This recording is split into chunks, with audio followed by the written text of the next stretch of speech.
There is something so familiar about this. Hmm? Do you ever have deja vu?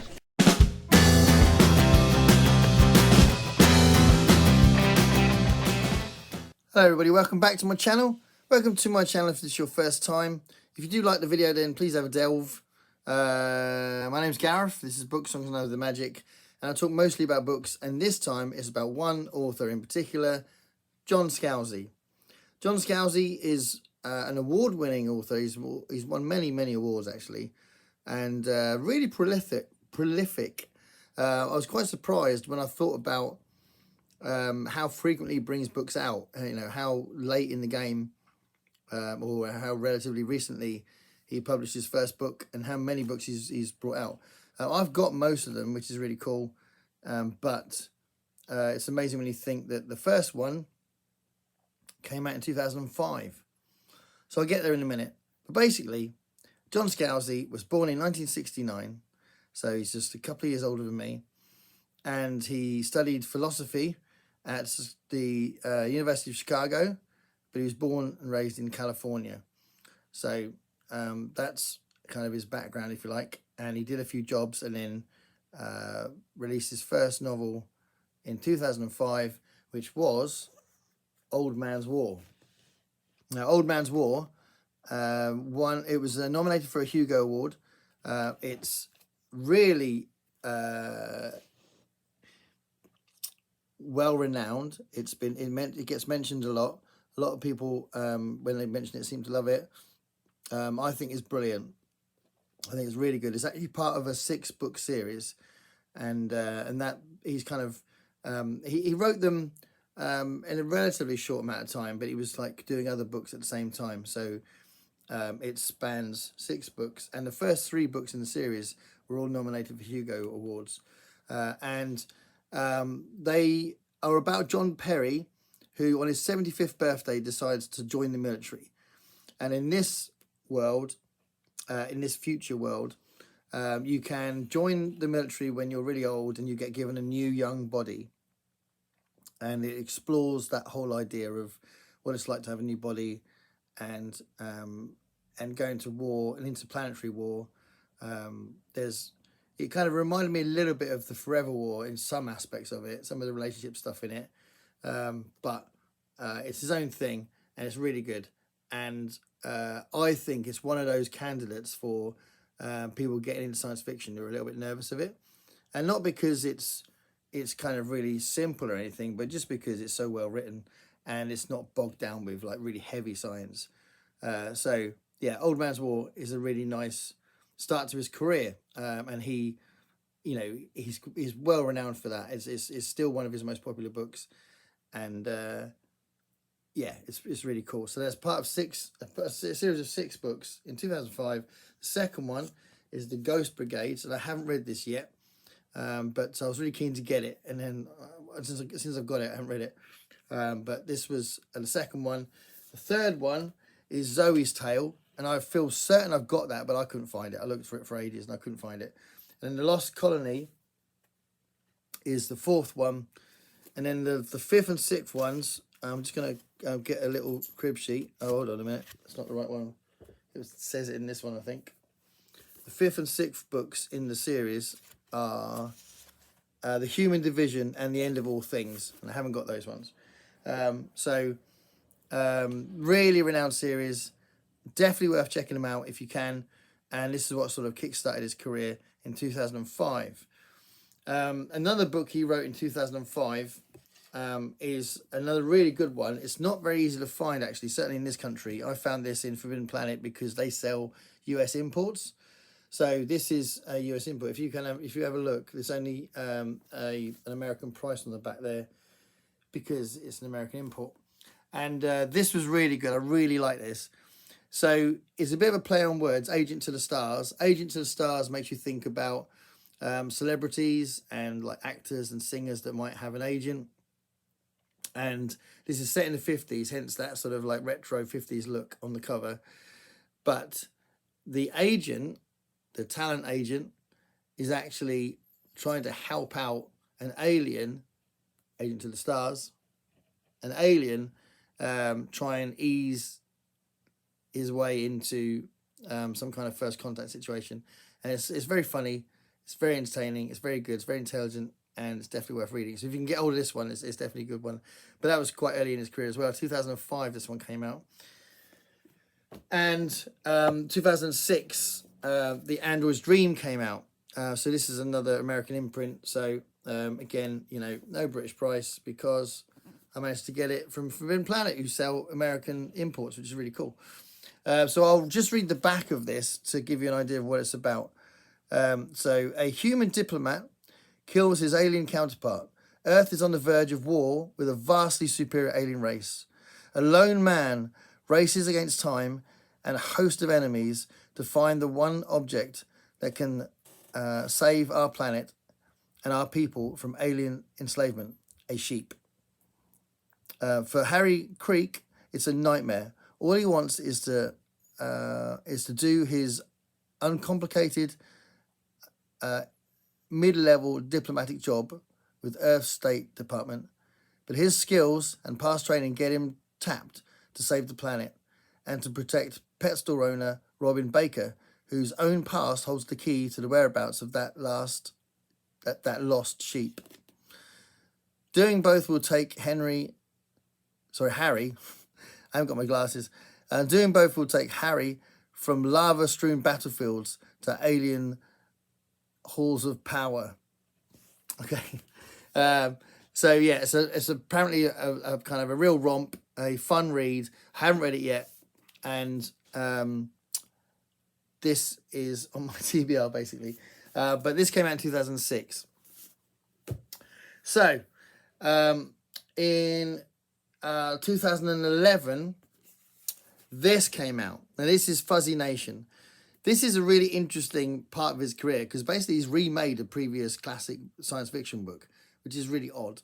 So there's a really great book called Little Fuzzy by H. Beam Piper, and it's about this sort of interplanetary sort of mining operation on a planet that the company thought was completely unoccupied, and it's actually, and then the person working there discovers these fuzzies, which are kind of like little Ewoks, and obviously it's written decades before the Ewoks, but you get it just as an immediate idea of what it looked like, and he has to prove that they are worth being treated with respect as sentient beings rather than have their habitat destroyed. So it's a really cool book, and this is a remake. So John Scalzi decided to write Fuzzy Nation, which was a version of the same story, and he acknowledges it because when I read it, I knew about, I sort of found out about this. Yeah. Fuzzy Nation is a reimagining of the story and events in Little Fuzzy, the 1962 Hugo-nominated novel by H. Beam Piper. Specifically, Fuzzy Nation appropriates the general story arc of Little Fuzzy, as well as character names and plot elements, and weds them to entirely new elements, characters, and events. Think of this as a reboot of the Fuzzy universe. So he's literally rebooting an old book, which is kind of a strange thing to do, but I really like this. I read it before I read the original. Then I read the original, loved the original, and there was a gap between me reading both books, so I can't remember what the differences are. So I'd love to try and read them both in quick succession so I could figure out what the differences are. But I did love both books. So H. Beam Piper's got a really nice way of writing, and so has John Scalzi. So yeah, he actually turned me on to H. Beam Piper, which is great because I got a few of his books. But yeah, this is a strange thing to do, I think, but I really like it. So I guess he's forgiven for just remaking something that didn't need to be remade. But yeah, Fuzzy Nation, again, this was another American import, so I was really pleased to see it. It's very hard to find it over here, actually, so I don't know if it's only available as an American import. I think that might be the case. So that was Fuzzy Nation, came out in 2011. So in 2012, the other thing that he's really famous for came out. This is Red Shirts. So quite often you'll see this on the shelves in bookshops over here. You sometimes see Old Man's War, but you very frequently see Red Shirts. And weirdly, sometimes it's in the Star Trek bit, like the film tie-in bit. Whereas I'd rather look for it in the S's in science fiction. But there we are. Sometimes it's there, and sometimes it's in the Star Trek books. This is a Star Trek parody. So anyone that's a big fan of Star Trek, specifically the original series of Star Trek, there's a sort of running joke amongst the fans that they had a very simple way of writing the episodes in those days. And if it was if there was an away mission and it was Spock, Kirk, and McCoy, and a couple of security guards wearing a red shirt, those two red shirts weren't coming home. They were going to die. And they kind of did that a little bit in Next Generation as well, from what I remember. But it was a really bad cliche in the original series. And John Scalzi does this really affectionate parody, and it's great. It's so cleverly done. It's very funny. It's it really runs with the premise as well. So you've got this sort of idea that at the beginning, the security guards, when the captain comes to the security area, they try and hide because they don't want to be part of the away mission because they won't come back.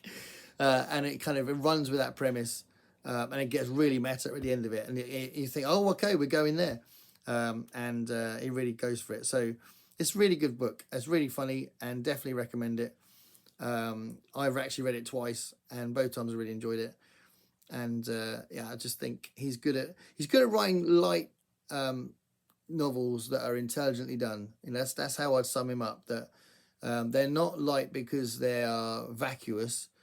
They're light because of just he's got a good talent for writing fun books, but they are intelligently written. So this one came out in 2012, and it got 4 awards as well. So this is a multi-award winning book, quite rightly. Okay, so then we get this series here, which is really interesting. So this is actually the series. It was the first things I read, or one of them is the first book I've read by Scalzi when I first started getting into him. So that's pretty cool.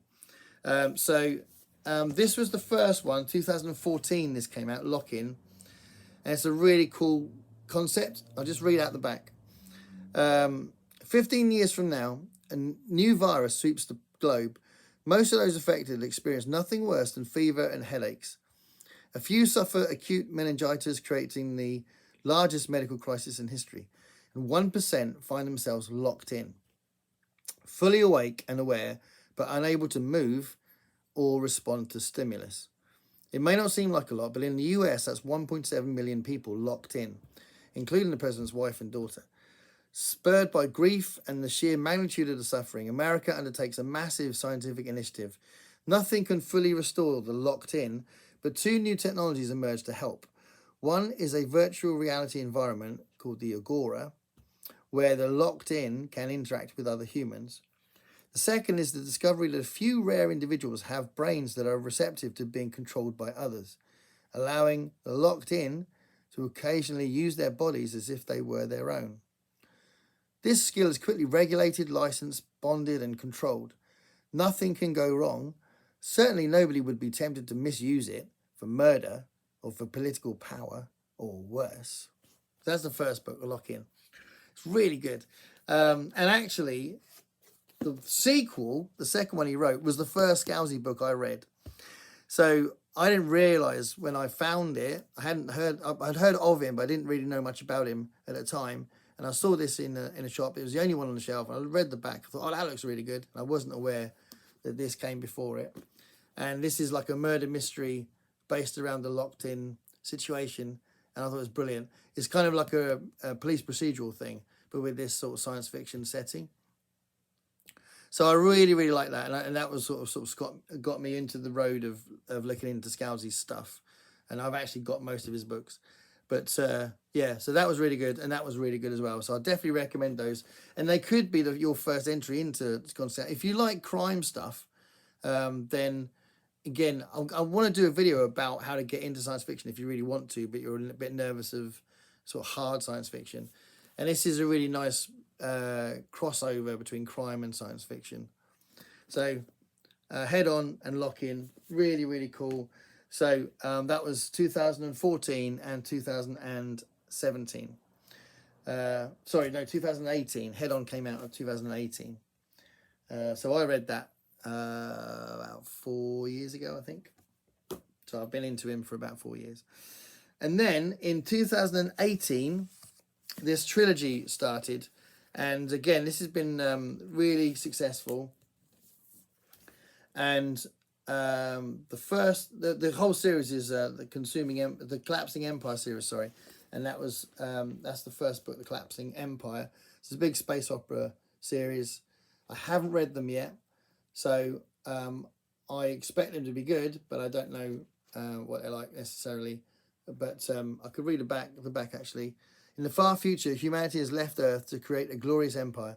Now this interstellar network of worlds faces disaster, but can 3 individuals save their people? The empire's outposts are utterly dependent on each other for resources, a safeguard against war, and a way in which rulers can exert control. This relies on extra-dimensional pathways between the stars connecting worlds. But this flow is changing course, which could plunge every colony into fatal isolation. A scientist will risk his life to inform the empire's ruler. A scion of a merchant house stumbles upon conspirators seeking power, and the new empress of the interdependency must battle lies, rebellion, and treason. Yet as they work to save a civilization on the brink of collapse, others have very different plans. So yeah, big political plot in this one. And I remember him saying in an interview that he wanted to try something different, so he sort of established this trilogy. So The Collapsing Empire is number 1. Number 2 is this one, The Consuming Fire. And then in 2020, The Last Emperox came out. So, you know, he's writing quite frequently. So that was the trilogy. 2020 that came out. And then in 2022, the Kaiju Preservation Society came out. And I had this on hardback. I bought it straight away, this big red hardback. And I really enjoyed it. I really liked it. I think I did a video about it when it came out. Can't remember. I think I did a video on it. But anyway, I really liked it. It's a bit of fun. It's kind of about this man that joins this animal conservation society, but it's not a normal one because it's protecting the kaiju, who are these great dinosaur-like creatures. And it's all about this split, this dimensional split that also protects the familiar Earth, that you know, our side of the split, from these creatures coming through. So it's got a really nice premise to it. It's also quite funny, and it's got some great characters in it. And I really liked it. I've seen some reviewers say that it was a bit meh. They thought it was okay, and some didn't like it at all. I've seen some really like it. I really enjoyed it. So it's a light romp that's a bit funny, but I think it's got a good intelligence behind it. Again, I do think that he's someone that can write a light book that is written intelligently with a usually a good premise behind it. So the Kaiju Preservation Society was 2022. So that was quite recent. But then last year he released a book called Starter Villain, which I haven't got yet. So that's one of the few that I haven't got. So that's apparently been praised for its sort of fun, comedic nature as well. And again, that's a parody. So quite often he bounces off other things. Clearly he's bouncing off Godzilla here. He bounced off Star Trek for Red Shirts. He remade an old book with Fuzzy Nation. You know, he's sometimes taking a familiar concept and doing something with it. And it sounds like he's doing that with Starter Villain, with the kind of I think it's like those Bond villains and like the cats that they have and things like that. I'm not exactly sure, but I think it's kind of riffing off that. So again, I haven't got it, I haven't read it, but that came out last year, and that's been highly praised as well. So he's a really interesting author, I think, and for 3 years he was the president of the Science Fiction and Fantasy Writers of America organization. So that's a big deal, you know. That's a big accolade to have, and he was the president for 3 years.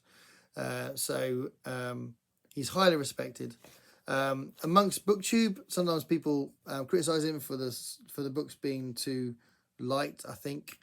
but definitely worth giving him a go, I think, if you haven't read him. So there we are. John Scalzi. Let me know if you like anything that he's done. And stay curious, everybody. Thanks for watching.